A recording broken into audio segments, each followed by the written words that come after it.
Hi friends, welcome to DSN TET rapid revision classes. ఈరోజు మనం series 3 maths previous bits explain చేసుకోబోతున్నాము. Series 1 and 2 చూడని వాళ్ళు ఉంటే ఖచ్చితంగా చూడండి. Very important bits, previous bits, ఖచ్చితంగా టెట్ ఎగ్జామ్లో వచ్చే బిట్స్ ఎక్స్ప్లెయిన్ చేస్తున్నాను.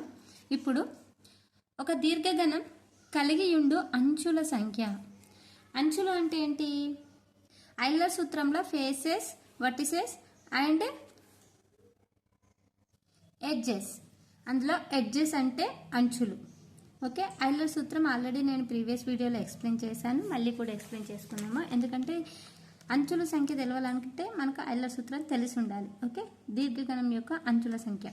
First option 8, 12, 6, 10. మీకు ఎవరికైనా ఆన్సర్ తెలిసి ఉంటే కామెంట్ బాక్స్లో తెలియజేయండి, మనం ఎక్స్ప్లెయిన్ చేసుకున్నాం.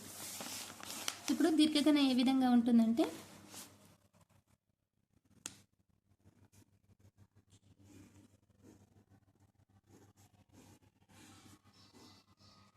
ఈ విధంగా ఉంటుంది. ఇది దీర్ఘగణం. ఈ దీర్ఘగణంలో అంచులు కావాలి మనకు. అంచులు అంటే ఇవి, వీటిని అంచులు అంటారు. ఓకే, వీటిని శీర్షాలు, ఇవి శీర్షాలు. ఇక్కడ ఉంది కదా ప్లేస్, ఇవి తలాలు. ఓకే, ఫేసెస్ అంటాం. ఈ ఐలర్ సూత్రం అంటే చాలాసార్లు టెట్లో అడిగారు ఐలర్ సూత్రం, అందుకే నేను మళ్ళీ ఎక్స్ప్లెయిన్ చేస్తున్నాను. ఐలర్ సూత్రం F+V=E+2. F అంటే faces plus vertices plus edges plus 2. ఇది ఐలర్ సూత్రం. అంటే faces plus vertices equal to edges plus 2 వస్తే ఇది ఐలర్ సూత్రాన్ని పాటిస్తుంది అని అర్థం. ఇందులో ఫేసెస్ అంటే ఇవి ఫేసెస్, వర్టిసెస్ అంటే వీటిని వర్టిసెస్ అంటారు, శీర్షాలు. ఎడ్జెస్ అంటే ఇవి ఎడ్జెస్.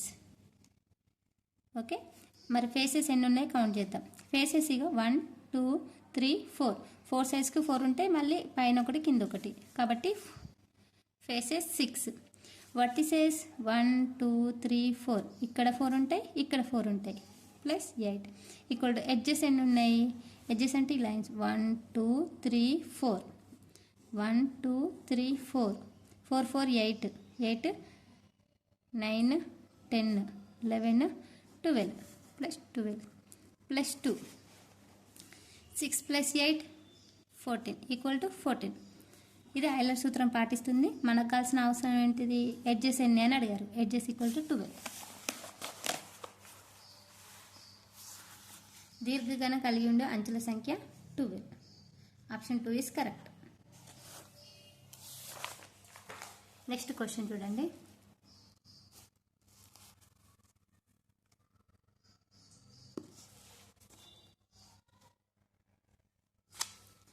కనిష్ట ప్రధాన సంఖ్య.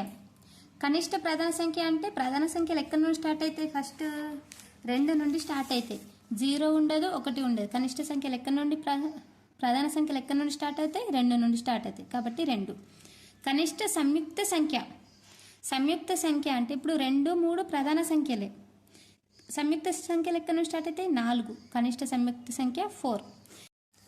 సి కనిష్ట బేసి ప్రధాన సంఖ్య. ఇక్కడ బేసి సంఖ్య కాదు, బేసి ప్రధాన సంఖ్య. బేసి సంఖ్య అంటే ఒకటే, కానీ బేసి ప్రధాన సంఖ్య ఏంటిది? ఫస్ట్ కనిష్ట ప్రధాన సంఖ్య 2. 2 సరి సంఖ్య కాబట్టి 3. 3 అనేది కనిష్ట ప్రధాన సంఖ్య, బేసి ప్రధాన సంఖ్య. ఓకే, కనిష్ట బేసి ప్రధాన సంఖ్య 3.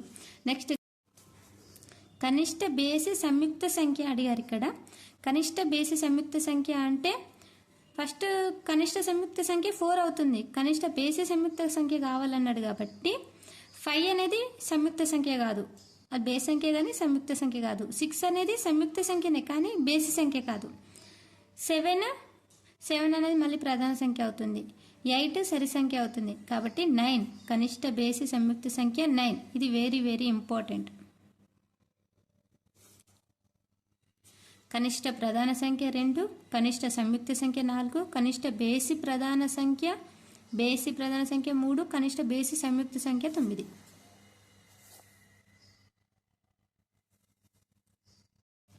ఈ క్వశ్చన్ చాలా ఇంపార్టెంట్ అండి. ఖచ్చితంగా ఈసారి టెట్ ఎగ్జామ్లో రావచ్చు. -9/2 మరియు 5/18ల వ్యుత్క్రమల లబ్ధానికి -4/5 యొక్క సంకలన విలోమాన్ని కూడగా వచ్చే ఫలితం ఎంత అని అడిగారు.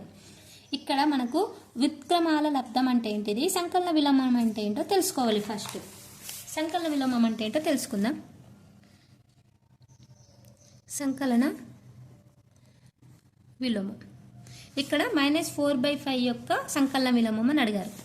ఎంత? -4/5. -4/5 యొక్క సంకలన విలోమం ఏమవుతుందంటే +4/5 అవుతుంది. అదే మరి -1/2 యొక్క సంకలన విలోమం ఏమవుతుంది? +1/2. +1/2 యొక్క సంకలన విలోమం ఏమవుతుంది? -1/2 అవుతుంది. ఈ విధంగా ఒకటే ప్లస్ ఉంటే మైనస్, మైనస్ ఉంటే ప్లస్. నెక్స్ట్ ఏమని అడిగారు? వ్యుత్క్రమాల లబ్ధం అడిగారు. వ్యుత్క్రమాల లబ్ధం అంటే దేనిది? -9/2 మరియు 5/18ల వ్యుత్క్రమాల లబ్ధం. వ్యుత్క్రమాల లబ్ధం అంటే ఏం చేయాలంటే ఈ భిన్నం ఉంది కదా, ఈ భిన్నాన్ని తారుమారు చేయాలి అంతే. సింబల్స్ అదే విధంగా ఉంటాయి కానీ భిన్నం మాత్రమే తారుమారు అవుతుంది. అంటే ఇప్పుడు -9/2 ఉంది, దీని యొక్క వ్యుత్క్రమాల లబ్ధం ఏమవుతుంది? -2/9. ఓకే, ఇక్కడ మళ్ళీ ఇంకోటి ఏంది? ఇంటూ 5/18లో వ్యుత్క్రమాల లబ్ధం ఏమవుతుందంటే 8/5. ఓకే, ఈ విధంగా అవుతుంది. నెక్స్ట్ ఇక్కడ ఏం అడిగారంటే సంకలన విలోమాన్ని కూడగా వచ్చే, అంటే వీటిని ఏం చేయాలి? ఈ వ్యుత్క్రమాల లబ్ధము -4/5 యొక్క సంకలన విలోమానికి కూడగా వచ్చే లబ్ధం, కూడగా వచ్చే లబ్ధం అని అన్నారు. అంటే సంకలన విలోమం చేశాక వీటిని ఏం చేయాలి? అడిషన్ చేయాలి అన్నారు. సంకలన విలోమం ఎంత వచ్చింది? 4/5. 4/5 అంటే ఇవి రెండు ఇంటూ వ్యుత్క్రమాల లబ్ధం ప్లస్ 4/5. ఇప్పుడు క్యాన్సిలేషన్ చేసుకోవచ్చు. ఇక్కడ 9 1 9 2 ఇక్కడ 9 2 అయిపోయినాక ఇంకేం క్యాన్సిల్ కాదు. -2 × 2 ఏమవుతుంది? -4/5 అవుతుంది. Plus 4/5 plus 4/5 plus -4/5. మరి ఇక్కడ ఆన్సర్ క్యాన్సిల్ అవుతుంది. 0నా 1నా? Plus -4/5 plus 4/5 0. ఓకే, ఇంటూ ఉన్నప్పుడు 1 అవుతుంది. ఇప్పుడు -4/5 ఇంటూ 5/4 ఉందనుకో, అంటే క్యాన్సిలేషన్ అయితే క్యాన్సిలేషన్ అయినాక ఇంటూ ఉంటే 1 అవుతుంది. ఇక్కడ ప్లస్ అడిషన్ ఉంది, -4/5 ప్లస్ 4/5 కాబట్టి ఆన్సర్ ఇస్ 0. చూద్దాం answer. 95 question answer is 0. Next ఈ క్వశ్చన్ చూడండి. ఒక తరగతిలో 32 మంది విద్యార్థులు ఉన్నారు. ఎంతమంది? 32 మంది విద్యార్థులు ఉన్నారు. వారిలో 3/4 వంతు బాలురు అయితే ఆ తరగతిలోని బాలుర సంఖ్య ఎంత? ఒక తరగతిలో 32 మంది విద్యార్థులు ఉన్నారు. వారిలో 3/4 వంతు బాలురు ఉన్నారు. 3/4 వంతు ఉన్నారట బాలురు. అయితే తరగతిలోని బాలుర సంఖ్య ఎంత? ఇదే విధంగా చేయాలో తెలుసుకుందాము. ఈ క్వశ్చన్ ఆన్సర్: ఒక తరగతిలో 32 మంది విద్యార్థులు ఉన్నారు. అందులో 3/4 బాలురు ఉన్నారు, బాయ్స్ ఉన్నారు. అయితే బాలుర సంఖ్యనే అడిగారు, బాయ్స్ సంఖ్యనే ఎంత అని అడిగారు. ఇక్కడ భిన్నంలో ఇచ్చారు కాబట్టి మనము నెంబర్స్లో చేయమంటున్నారు అంతే, సంఖ్య అడుగుతున్నారు కాబట్టి 3/4 ఇంటూ 32 వేస్తే 4 1 4 8 32, 3 8 24. Answer is 24. 24 మంది బాయ్స్ ఉన్నారు అన్నట్టు. అంటే 32 స్టూడెంట్స్లో 3/4 బాయ్స్ అంటే 22 మెంబర్స్ బాయ్స్ అన్నట్టు. ఓకే, మరి గర్ల్స్ ఎంతమంది?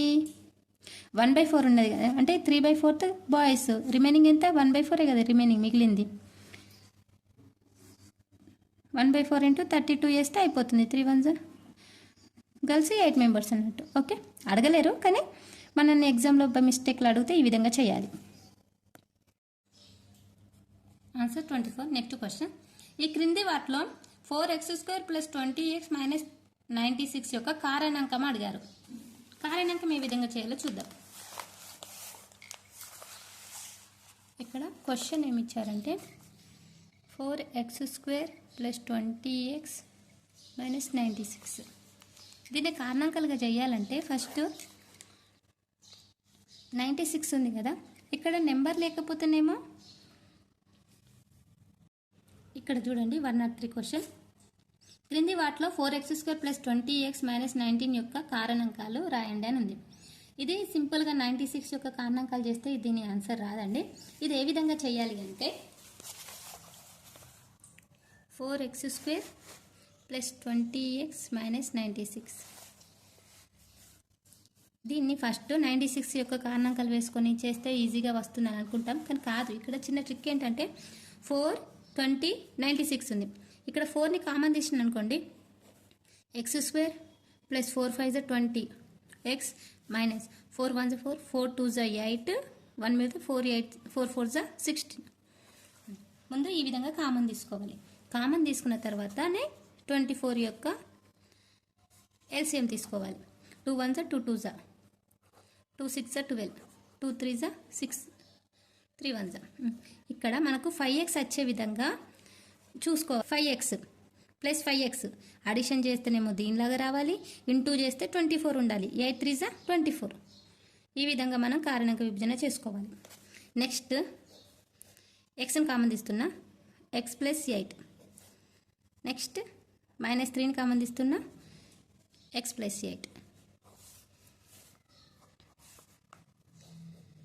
మళ్ళీ కామన్ తీస్తున్నా x + 8ని, x + 8, x - 3, x + 8, x - 3. ఇక్కడ 4 x + 8, x - 3. ఇవి వీటి యొక్క కారణాంకాలు. ఆన్సర్ ఉందో చూద్దాం. 103. క్రింది వాటిలో 4x² + 20x - 6 యొక్క కారణాంకాలు 4 x - 3, x + 8. 4 x + 8, x - 3. కాబట్టి ఆన్సర్ ఇస్ 5 1. Next question. 7/8 మీటర్ల పొడవు కలిగిన ఒక కడ్డీ 2 ముక్కలుగా విరిగిపోయింది. ఒక ముక్క 1/4 మీటర్లు పొడవు ఉన్న రెండవ ముక్క పొడవు ఎంత? అంటే 7/8 మీటర్ల పొడవు కలిగిన ఒక కడ్డీ 2 ముక్కలుగా విరిగిపోయింది. విరిగిపోతే అందులో ఒక ముక్క 1/4 మీటర్లు ఉంది. రెండవది ఎంత అని అడుగుతున్నారు. 2 2 4, 4 2 8, 8. ఇక్కడ 3 మిగులుతుంది. 8 - 3, 8 - 3 5 వస్తుంది కదా.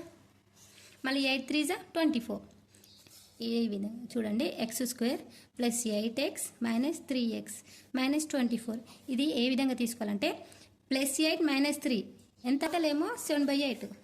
అందులో ఫస్ట్దేమో ఎంత 1/4 ఉంది. 1/4 ఉంది ఫస్ట్ది. టోటల్ 7/8. ఇక్కడ మనం ఏం చేస్తే మరి సెకండ్ది వస్తుంది అంటే టోటల్లోకి వెళ్ళి ఫస్ట్ తీసేస్తే సెకండ్ది వస్తుంది కదా. 7/8లోకి వెళ్ళి -1/4 తీసేయాలి, అంతే. ఈజీ. ఇక్కడ డినామినేటర్లు ఈక్వల్ చేసుకోవాలి. ఈక్వల్ చేసుకుంటే మనకి ఈజీ అయిపోతుంది. డినామినేటర్లు ఏముంది చూడండి, ఇక్కడ 8 ఉంది, ఇక్కడ 4 ఉంది.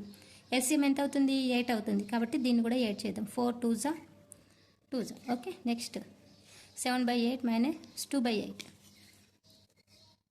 ఏమైంది? 8 7 - 2, 7 - 2 5/8. రెండో ముక్క పొడవు ఎంత?